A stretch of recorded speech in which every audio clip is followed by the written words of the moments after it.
నంద్యాల జిల్లా కొలిమిగుండ్ల మండలంలో ఓ ప్రభుత్వ పాఠశాల ఉపాధ్యాయునిపై టీడీపీ నేత దురుసుగా ప్రవర్తించారు. స్కూల్ పిల్లలకు వచ్చే రేషన్ బియ్యాన్ని పాఠశాల గదుల్లో పెట్టవద్దని, రూమ్ చిన్నదిగా ఉందని టీచర్ టీడీపీ నాయకుడు విజయభాస్కర్ రెడ్డికి సూచించారు.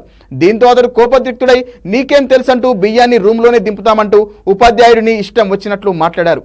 మా ప్రభుత్వమే అధికారంలో ఉందని, నీకు ఉండటం ఇష్టం లేకపోతే సెలవు పెట్టి వెళ్లిపో అంటూ కోపంగా తిట్టారు. దీంతో ఉపాధ్యాయుడు తిట్లు భరించలేక తలదించుకొని కన్నీళ్లు పెట్టుకున్నాడు.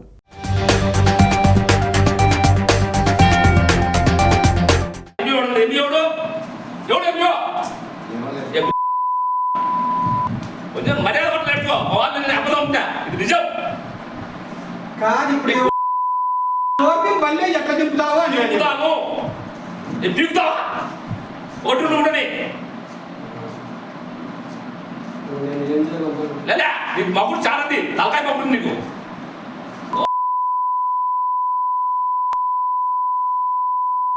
కొంచెం మానవత మనిషికి పొజిషన్ ఉంటుంది. ఎన్ని సీట్లు వస్తాయి?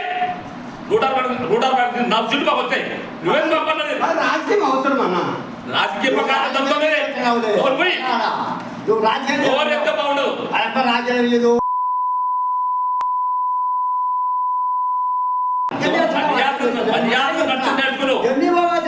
నీకు ఉండకపోతే